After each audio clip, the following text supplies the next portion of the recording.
Welcome to Law Subscribed. This is your dedicated news source for all things subscriptions in the law. My name is Matthew Kurbis. I'm the subscription attorney, and I believe subscriptions can help bridge the access to justice gap and incentivize attorneys to modernize and scale their practice like never before. On this show, I interview lawyers ditching the billable hour and experts who can help attorneys move beyond billing time. Thanks to my sponsors, 650 and Gavel. Links to both in the show notes. More on them later, and use the code LAWSubscribed when signing up. You get 10% off, and it supports the show. The best way to support the show is to share it with someone you know. This podcast is for educational and entertainment purposes only, and nothing said is legal, ethical, or financial advice. Without further delay, here's the episode.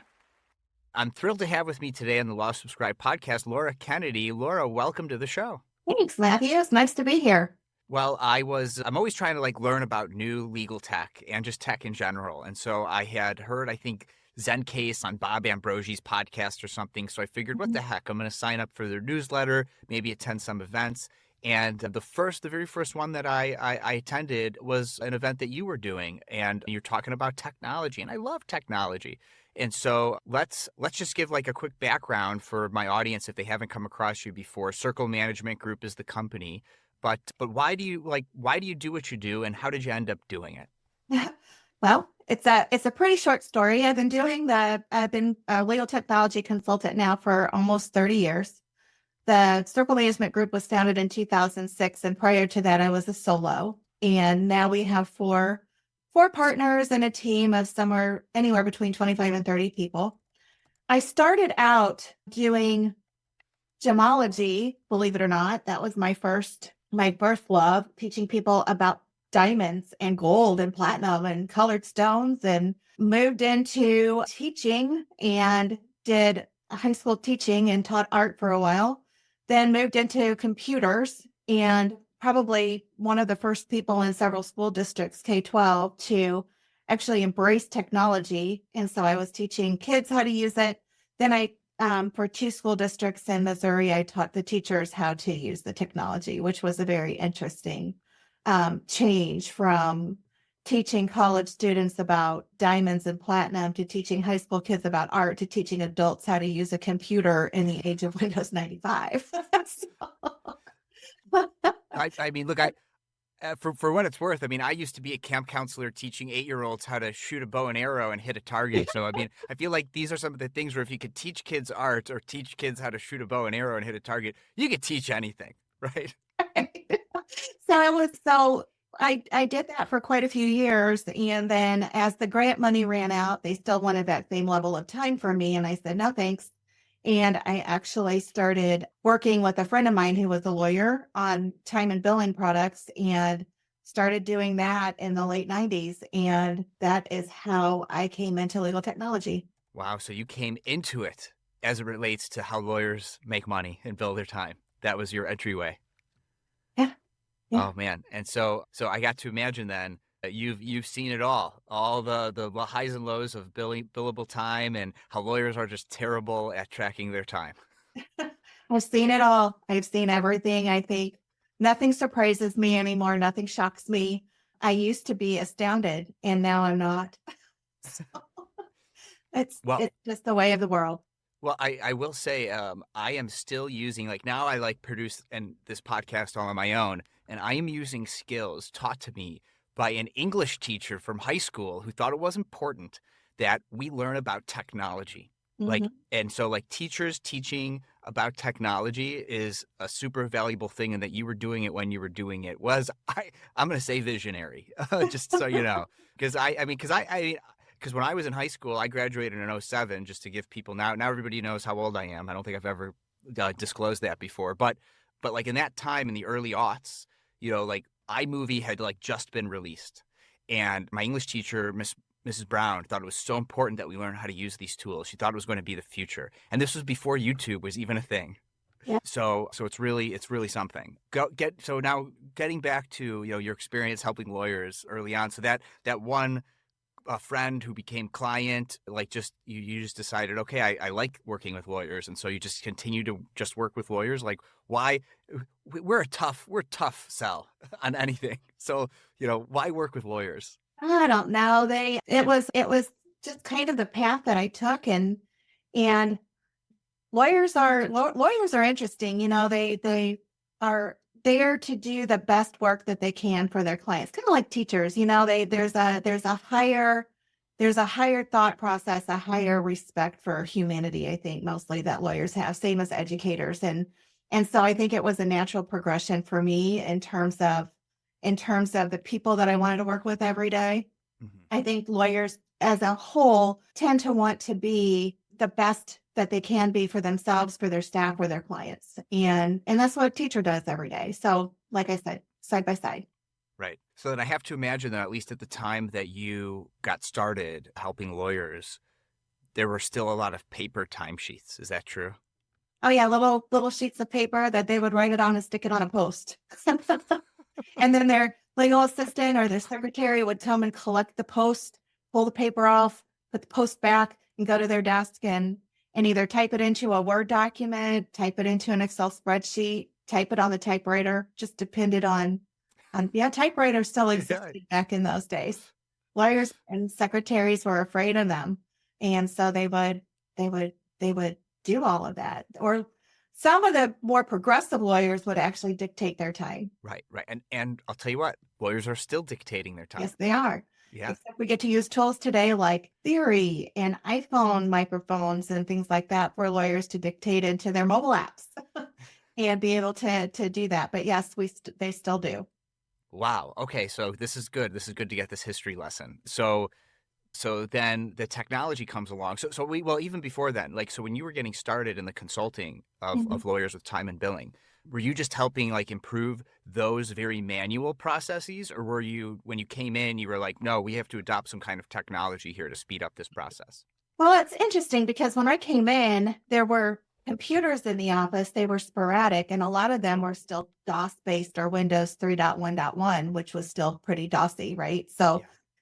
And there were very few programs that actually were available for lawyers to bill their time in. So the ones that had the computers and had the software were actually leaders in their world. And there were not very many case management software applications either to help with that. So I remember when one of the billing programs that we were working with went to a Windows platform, which was, earth shattering, and people were freaking out because they had to move from a DOS based system into a Windows system. I know this sounds so foreign, but it was really a big deal for Well, these vendors to move to Windows.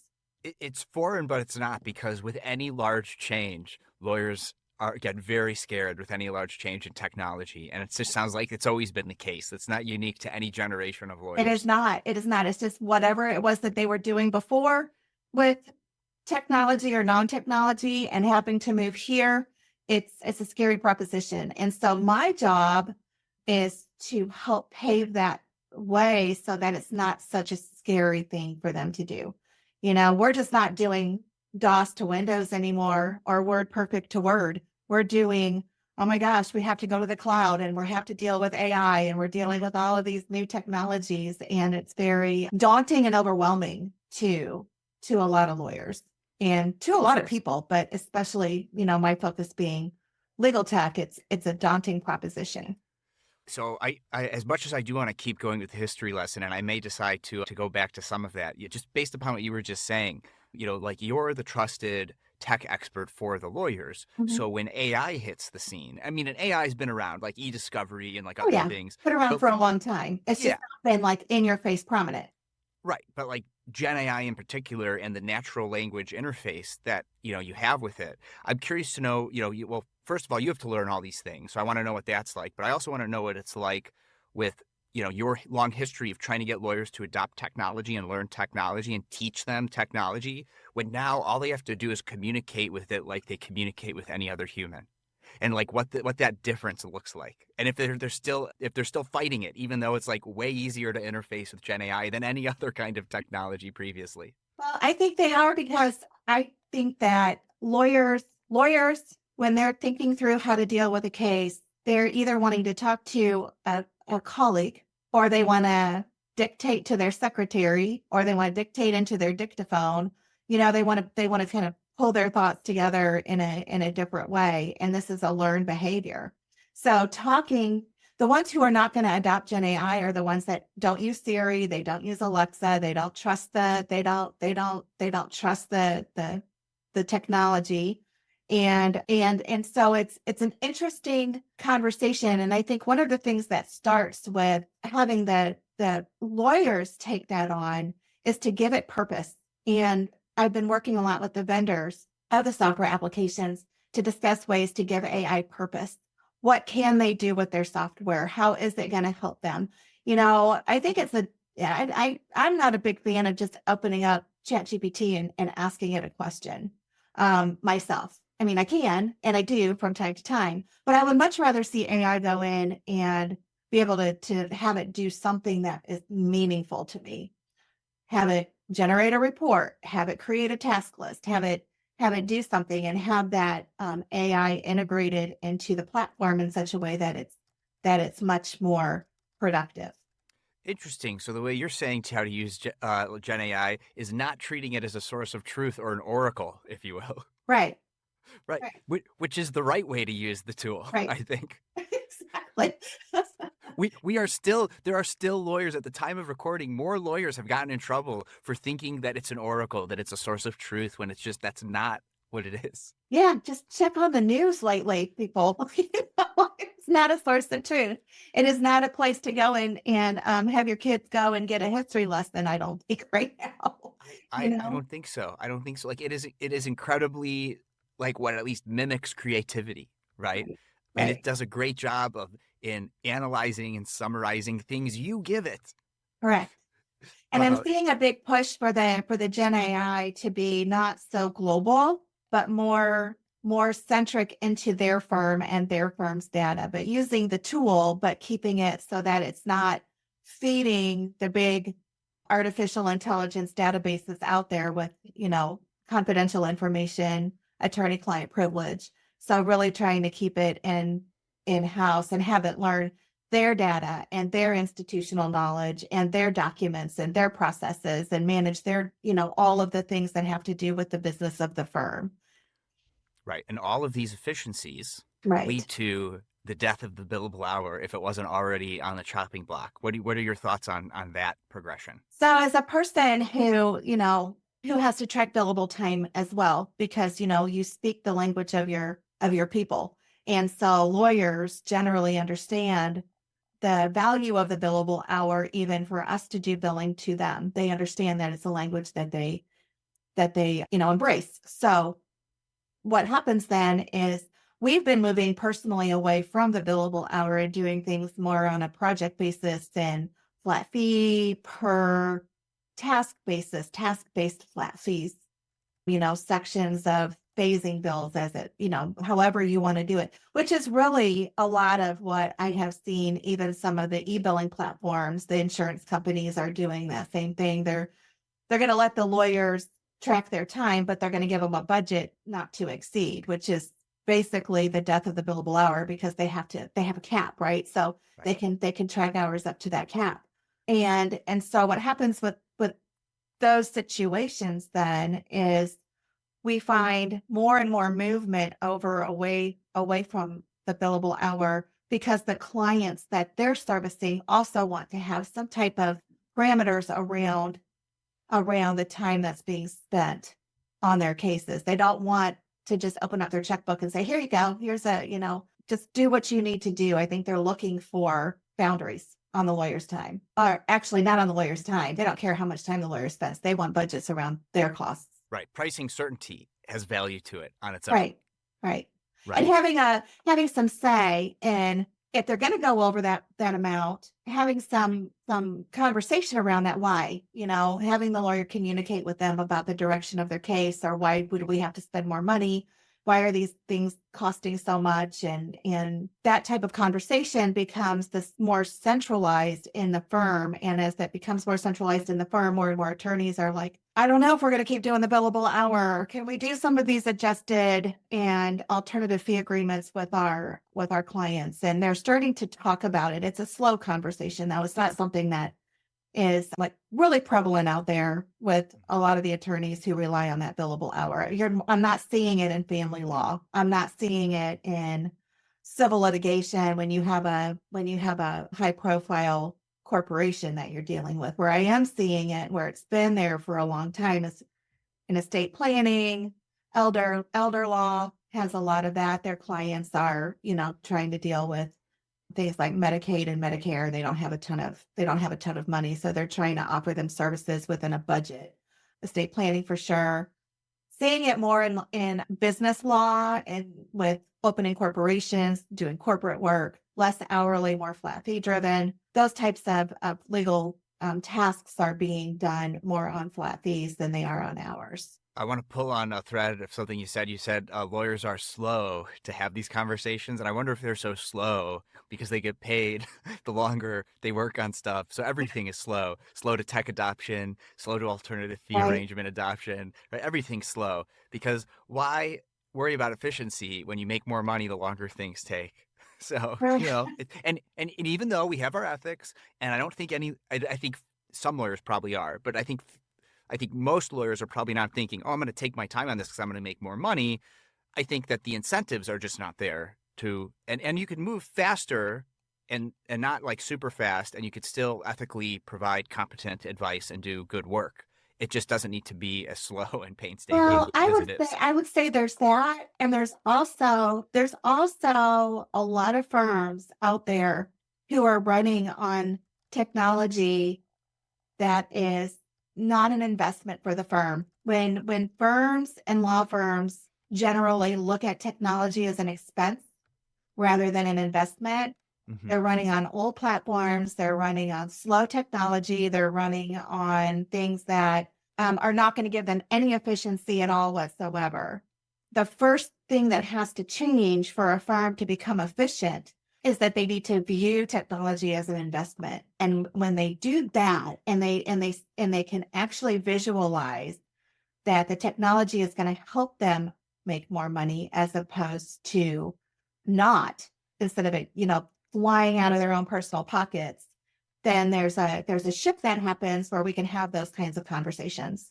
Yeah, I think, though, that it's hard for lawyers to see that as an investment because especially if these tools, while they definitely get rid of non-billable time, they also tend to get rid of billable time or time that was like low-level work but still billable, that the lawyers have a hard time getting over because at least at first they see it's going to cut against their revenue.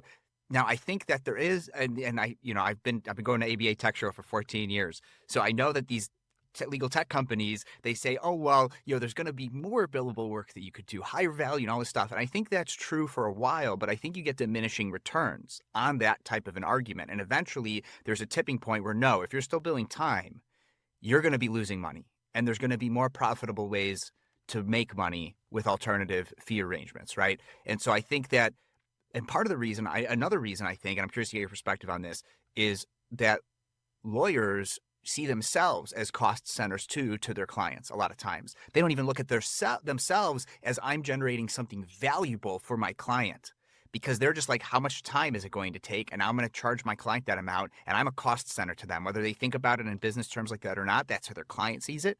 That's how they're treating their own business. When they start thinking about what value am I providing to my client, and you get into that mindset where you mentioned the fixed fee stuff, that's that's a form of value-based pricing, right? What's the value of what I'm providing? If the insurance company has determined it's X amount of money, I don't want to have to track my time anymore. I want that exact amount of money, and I want to get to that end result as fast as possible to get there. It's an inverse relationship of time and money. So like once you abandon time equals money, and you think this technology is going to make me more efficient, that means I make more money. Well, it's a conundrum though, because from a pricing perspective, the only commodity that lawyers have is their time. And I don't. Not me. I'm a subscription attorney. The less time I spend on something, the more clients I could serve and the more money I can make, the more automations I build, the more people could do it. My time is more valuable building a new automation than actually providing one-to-one synchronous legal services. So I think billable hour attorneys, yes, but I think it doesn't have to be that way. And that's what the podcast is trying to. Right. You're right that a lot of lawyers think that way, but I think getting out of that mindset just completely opens up all the doors and makes you want to use all the technology that, Circle Management Group is going to help you use. Right. So the conundrum is that for them to figure out what their value is, what to charge a client. There's a bridge that has to happen where they're tracking their billable time against their flat fee. So if they dip their toe in and they say, all right, well, this is a pretty complicated estate plan. So, I would want to charge $7,500 to do this estate plan for the client because it's that complicated. But I don't think that they're really going to pay that. So, there's this whole bargaining thing that goes on inside the mind of the attorney when they're starting these alternative fee arrangements. And so it's a learning process. So maybe you go a little lower, you track your time against it, and then you see, is this the right price? Is this the wrong price? And then you can start to place your value on that. And then as you become more efficient, you definitely don't lower your price, right? Mhm. Because that investment pushes in. Right. And as you become more efficient, you become more valuable to your client because you can get it done faster, you can get it done better, and you can actually start to push your price up a little bit and begin to offset that investment. So as you Or, invest here, or you can begin to raise. absolutely right. And another thing that you could do, and one of the benefits I have of interviewing people on the podcast is they give me good ideas all the time. This is not one of my ideas, but this comes from a synthesis of a lot of past guests. But what you could do is you might think the client's only willing to pay this amount, but that's still you making a judgment call about you. Ask the client, hey, Totally. here, if do you want this done in the next 6 months? It's low price A. Or do you want it done in the next 3 months, mid price B? Or do you want it done tomorrow, super high price, something that I can never bill the amount of hours and that they would ever pay this amount, super, super high premium price C. And if they want it tomorrow, maybe they'll pay you $10,000 to do that or $15,000 to get that estate planning done tomorrow that you would have charged $6,000 for at the low price, right? So asking your client, what do you value more? A cost savings, and we will get it done in time, or expediency, and you're willing to pay a premium for that. And I think that even asking your client, because a lot of lawyers, we think I have to decide what the price is, and the client's going to pay that if they want my services, because that's how we've traditionally priced things, even with Right. the billable hour. Right. But I think giving that option back to your client and just make up a big number that you never think they're going to agree to, but make it so they're going to get it tomorrow or in a couple of days. And we've had some guests on the show that have, I mean, it's all anecdotal, but they've said some clients pick that because a quick turnaround time matters more to them. And even if you were to bill every hour from now to tomorrow at your billable rate, you might have never made that amount of money. Right. Well, it's that old adage, and I don't know if, the previous guests that you've had have put it in these terms, but this is just one of those things that we've said for the last 25 years that we've been doing this, which is good, fast, cheap, pick two. Oh, yeah. Yeah. Yeah. And but let your client choose too. Right. Exactly. Don't you just choose the lawyer. Yeah. Let your client choose. And because if you want it to be cheap, it's not going to be fast. Right? That's definitely not going to happen. Yeah, I like that phrasing. We might have heard some version of it, but I definitely like that. So then let's talk about, because at the Circle Management Group, you all are certified in all different kinds of pieces of technology. I recognize a lot of them, some of them specific to time billing, but some of them just like these great tech platforms for lawyers to do a lot of stuff on. So are you seeing on any of these platforms where they're helping lawyers if they want to do alternative fees, like this is built into the technology, that's part of it? Or are they more or less all just built around the billable hour, which is mostly what I see? When I went solo, I pivoted from mostly litigation to a transactional-only practice. I did not have a database of documents to automate. That's why a business and employment legal document database and automation tool like 650 is super useful. I can rely on the quality of the documents in 650's database since they're putting excellent legal minds to work curating and updating their documents and automations over time. When you're not billing by the hour, outsourcing and efficiency matters, and 650 can help you scale your practice to get high-quality documents drafted in less time. Use the code LAWSUBSCRIBED at 650.com and when being onboarded to get 10% off. If you're not a business and employment attorney or you have your own documents that you'd prefer to use, then my next sponsor, Gavel, is the automation tool for you. Gavel allows you to build shareable, client-facing workflow and document automations. In other words, Gavel helps you create a legal practice where attorneys can monetize the value they bring clients in productized form and scale via subscriptions and flat fees. Use the code LAWSUBSCRIBED at gavel.io to get 10% off an annual subscription. There's no one right way to automate and scale your practice, but with one or both of my sponsors, 650 and Gavel, you can take your subscription law firm to the next level. Links to both in the show notes. Now back to the show. So I'm seeing a shift. So one of the things that I agree with, so I track a lot of things on Bob Ambrosie's site too, but I also track a lot of things on Gartner.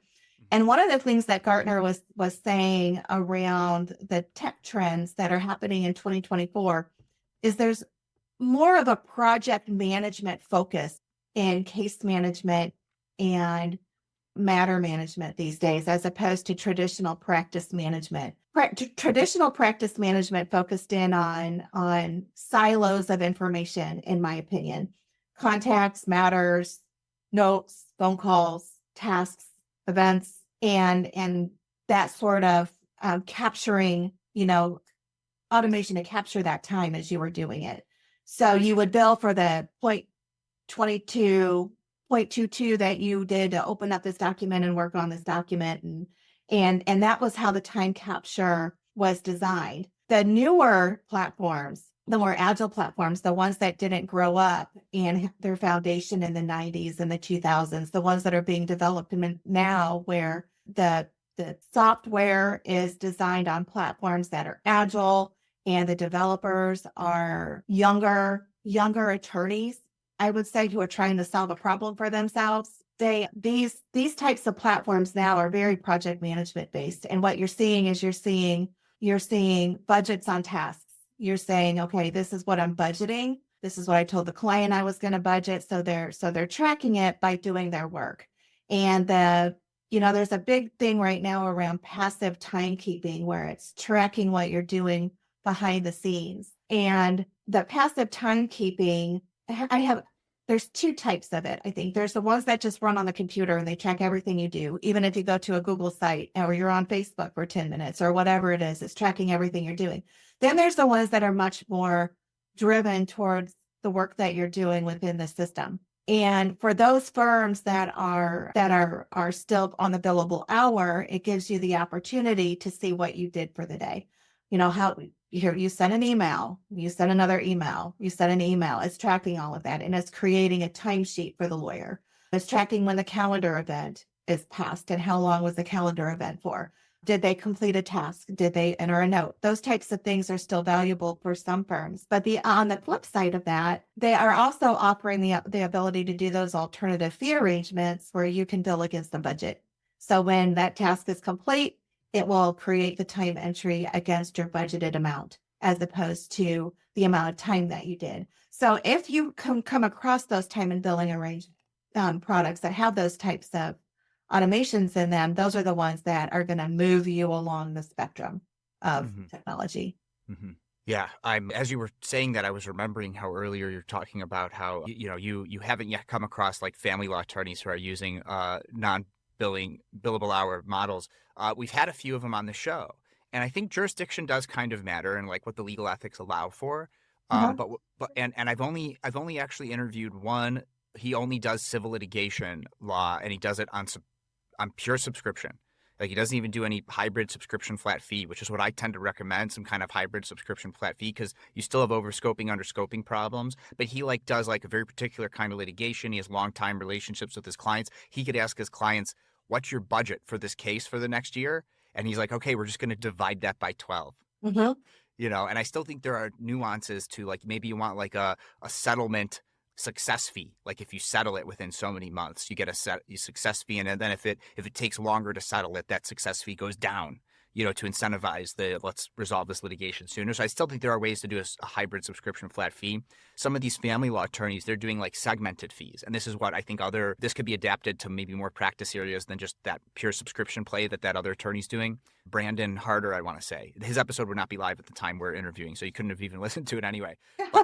But so what these family law attorneys is they're doing segmented fees. So depending on the jurisdiction, they might have mandatory mediation or arbitration, right? So there's going to be a fee up to that point. Right. I've seen a lot of that. Right. So there's some flat fee type work there. But what we've been talking about a lot lately on the podcast and in when I do CLEs on this is even after the divorce, especially with family law, there's a lot of additional work, alimony or maintenance or support, whatever it's called, child support, other compliance issues with the decree or the MSA.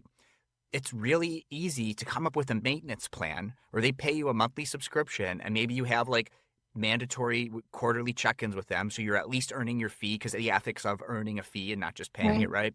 But then also whenever an issue comes up, like that's either built into the subscription or it's an a la carte because you're subscribed. It's going to be this flat fee instead of maybe we used to bill by the hour to handle that kind of a thing, right? So I feel like there's a lot, and there's a lot of things. So criminal law, you're on probation. Okay, now there's our probation compliance subscription post whatever, right? And so I feel like there's opportunities even with litigation for anything like if it's a post litigation that there might be an ongoing subscription. Even when you brought up business law, like transactional, like the transaction is a project, right? They're buying a business, they're selling a business, they're setting up a business, whatever it is. Well, once that transaction is done, they have ongoing legal needs as a business where the Mhm. subscription model comes in really well Right. for something like that. So I just think lawyers need to like open their minds to these kind of possibilities. And even if you were a family law attorney, you're like, I'm never doing the segmented flat fee. I'm just going to build time during the divorce. Well, maybe subscription will work really well for you because you know what? That's your client might never come to you afterwards because they're worried the clock's going to start ticking. But if you offer them this simple, affordable maintenance package, that they could still ask you, hey, my ex-husband did this or my ex-wife did that, Yeah. and you just want to ask your lawyer about it. Maybe they'd happily pay you another $100 a month or a few $100s a month to be able to check in and ask you questions about that. I just like, I know you work with a lot of billable hour attorneys, Laura. So you tell me, you think any attorneys you work with would be open to something like that? I think there are attorneys that are open to that. I think you made me think about you mentioned criminal lawyers, and they are the epitome of the flat fee attorneys, right? They're going to take that retainer up front. It goes into their operating account, and they're going to. This is what it's going to be if up until the point where we go to trial. But if we go to trial, this is the charge, right? And that's how they function. They function like that for forever. Most criminal lawyers do. The I think there's some when we talk about the need to deal with that sort of information though, one of the pushbacks that I get a lot from civil litigation attorneys is that they oftentimes will have to go to court to get their fee. And in order to go to court, they have to have an itemization of the work that they did for their clients, which, and the courts are still wanting to see things broken down into hours and rate and amount. So on the off chance that they have to do that, especially if they are prone to be one of the attorneys or firms that have to go after the attorney's fees in court, they're never going to move away from the billable hour because they have to track it all. I Um, think these passive time tracking tools that you mentioned, I think would help with that, right, right? Because now you're not actually worried about tracking your time because you're just trying to get the work done. But in the background, there's all these tech tools for lawyers now that passively track your time correct, in the background. And if you ever need that for a petition for fees because the other side has to pay your legal fees, then I think that's where that's going to come into play. So I think that there's value to those tools, even though I think over time as courts come around, I think those tools will be less right, and less useful. I mean, look, I don't know. Like when I'm at a CLE and we're talking about it, I get the question, well, should I still be tracking my time? And I've gotten exactly what you said was like, well, what if I need to do a petition for fees? Well, in that instance, then maybe you do. But I said, if you're in a jurisdiction where the rules allow for fixed fees and flat fees, like Illinois, like we expressly allow it. So I don't need to because I could point to the rules and say, right, I could charge this flat fee under Rule 1.5C. And so I right, do. And so here's my fee that I charge. And it's reasonable because of all these other reasons, right? And compared to the billable hour, it would have been 5 times as much. So it's definitely reasonable, court. You have to right, have the other side pay my fee. So otherwise they'd be paying more. Like you're welcome on the other side. So it depends on the jurisdiction. But I think for those of the attorneys out there who are hesitant to stop tracking their time, I think the software that does the passive time tracking in the background, at least just to glance at it, because I would still encourage that they try to divorce the idea of time from money. But if you do, you could go back and look at it and see but then it becomes the opposite. It's like, well, wow, doing that settlement negotiation took way more time than we anticipated. How could I speed that up? Like it becomes the opposite, right? It's right. like, but tracking your time does help you do that. So even I'm open-minded enough to say, I think there is some value to using alternative fees and still being aware of how long things are taking, even if you're not billing that time out kind of a thing. Well, and not only that, but it does give you a record of the things that you did do on a case.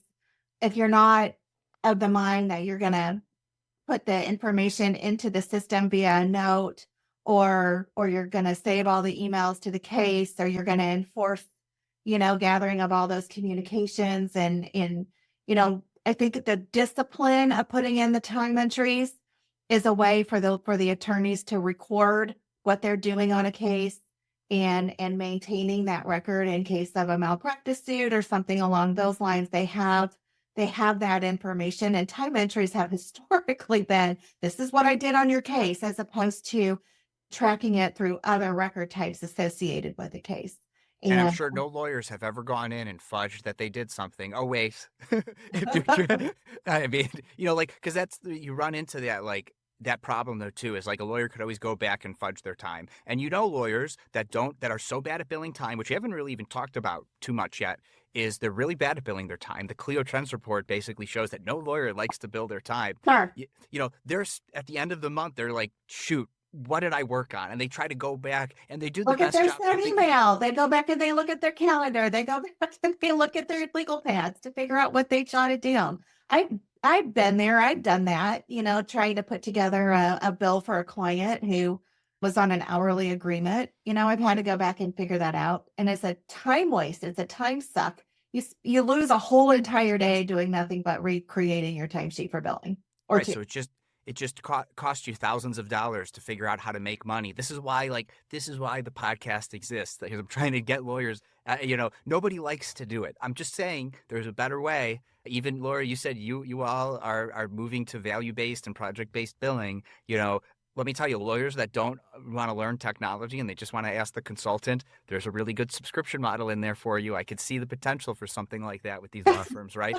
we have quite a few clients who do that. We have quite a few clients on a retainer. Yeah. And they have, well, there's several reasons. One is they have premium access to our consultants, Right. but they're on a retainer. It's like they go above the line, right? So there's a value to them, and not having to jump into a queue or wait to be serviced. And also it's a nice piece of cash flow, right? It keeps the business going, and there's a stability to that for the company. Yeah, annual recurring revenue. I mean, there's nothing better for a business, right? Especially if, and I have an interview later today. I don't know exactly when it's going to post in relation to this interview, but with Victoria Collier, she's all about buying and selling law firms. If you want to sell a business and you've got recurring revenue, you're going to be able to make a multiple on that you can't. Absolutely. And that has been an ongoing conversation within our company for a long time, is you can't base your value on the monthly revenue, because you never know how that's going to go. It's the client relationship that you build, and the monthly revenue that you can gain as a result of having that relationship with the client. Is a value in for both sides. Right. And what I would suggest, because I have spoken with some lawyers who are like, well, I'm using a retainer, and they're using like an actual true traditional retainer, not the retainer that they're billing against, which is like a more modern sort of take on that. Mm-hmm. And just reframe it. If it is truly like a month-to-month retainer, and it's not a retainer until you need me, which is also a different kind of retainer. You'd think retainer would mean one thing for legal services, but it means so many different things. If you have a recurring retainer based upon your availability to help clients with problems, whether you're a lawyer, consultant, whatever, if you reframe that as a subscription, and you reframe the scope of what you're giving as subscriber benefits, there's so much literature and resources out there about what you can do to improve that relationship with the business and the user, and what you can, and you start seeing all this other value that you could provide as a subscriber benefit. You could even tier it, like even just a tier 1, tier 2 type of thing.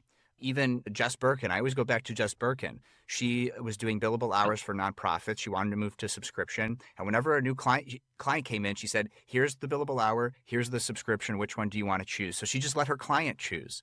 Right. And then like, here's all the subscriber benefits. Like, obviously she wanted her clients to pick the subscription. So it's like, look at all these subscriber benefits that you get when you subscribe at this level, this level, this level. Here's the billable hour where I do the work when you need the work to be done. And I don't know how much it's going to cost you every month.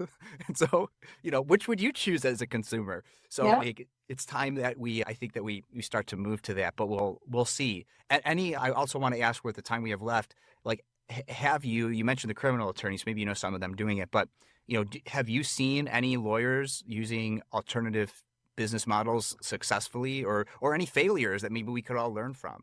So I have a client up in the Northeast that is probably, I don't know, probably around 100 users up there, and they do a lot of healthcare law. And so they are successfully using the alternative fee agreements. They very rarely do an hourly agreement.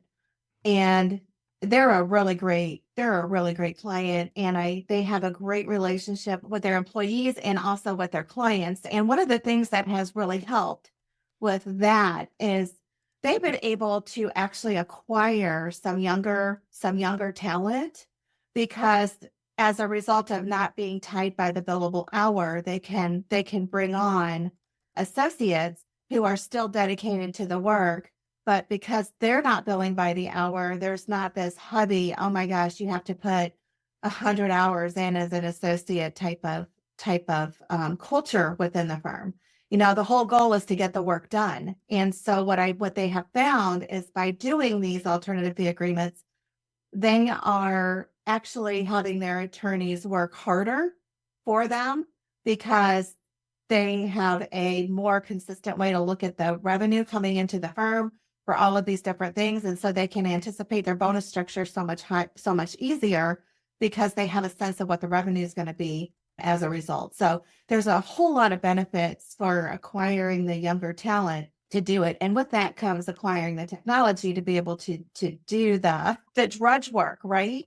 Not making associates sit and having to do document review for 100 hours in a week so that they can build up their billable hours, investing in the technology to be able to do that. Yeah.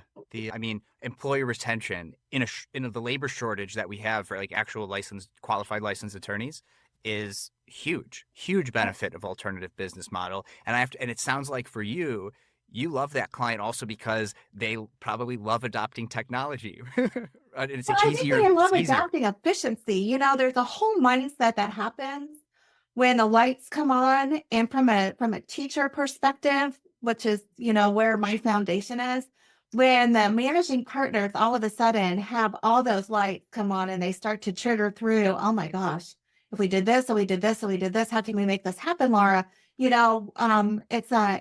It's a whole new way of doing business. And it makes me want to work hard for those clients, because they're not the ones calling in saying, my printer just crashed in the middle of printing bills. There's, Right. don't print bills. Email the bills. Why are you still printing bills? So It's like, well, we have to print them so we could scan them. So I know where they are on my computer so that I could attach them to. Right. There's That a whole happens. loss of efficiency over here. And these clients are much more exciting for my brain. And it keeps me fresh, and it keeps me moving, and it keeps me looking at better ways to make law firms effective and efficient and productive and profitable, and all the things that make me want to do what I do every day. Right. Well, off call, you'll tell me who that firm is, and maybe I can reach out to them and have them on the podcast, because they sound like they'd be great for the podcast. Yeah. So with that, any other sort of things that you want to mention about technology and law?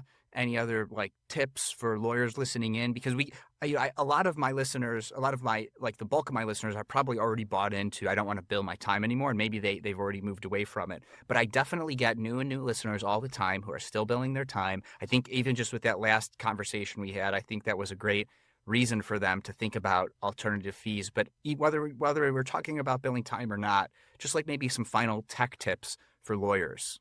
What do you have for us?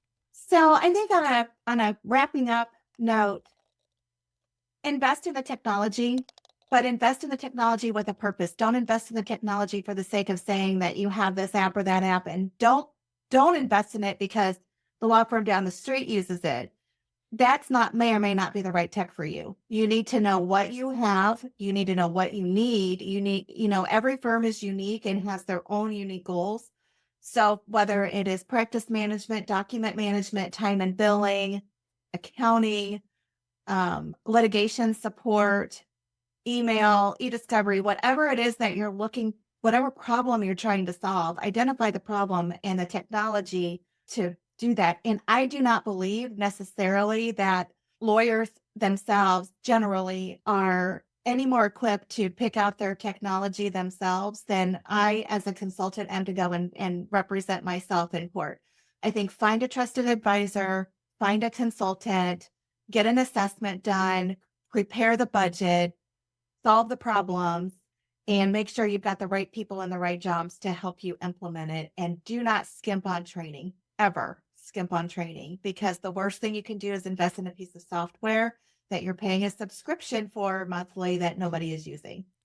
And for what it's worth, for one more argument to convince lawyers that they shouldn't be billing time is when you're not billing your time, it's easier to find time to do that training because you're not thinking this training is costing me a lot of money, because you're going to be making money when you're not actually working, because you've set up your business model so that it's either subscription or flat fee, and you've already got the money sitting in your operating agreement or trust account. And when that happens, you're going to it's easier to make time for training for technology. Agreed. And it's interesting. One last thought. It's interesting when lawyers go there because all of a sudden they're calculating how much money they're losing as opposed to how much money they could potentially gain if they let everybody in the firm sit through those training sessions uninterrupted and actually learn the software.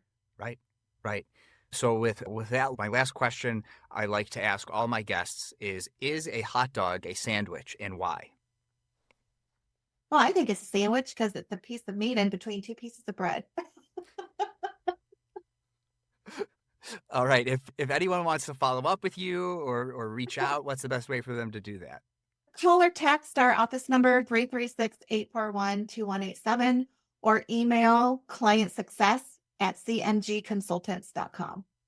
All right, great. Laura Kennedy, thanks so much for coming on the show. Thanks for having me, Matthew. And that's our show. Thanks again to 650 and Gavel for being sponsors. The best way for others to discover this show is for you to share it with somebody you think would find value from it. Follow me on LinkedIn, since that's where I'm most active on social media, and click the bell towards the top right of my profile to get notified about all of my posts about this podcast and everything else I think is valuable for you to see. To get in touch, message me on LinkedIn or email kurbis@lawsubscribed.com. All links are in the show notes. Until next time, this is Matthew Kurbis with Law Subscribed.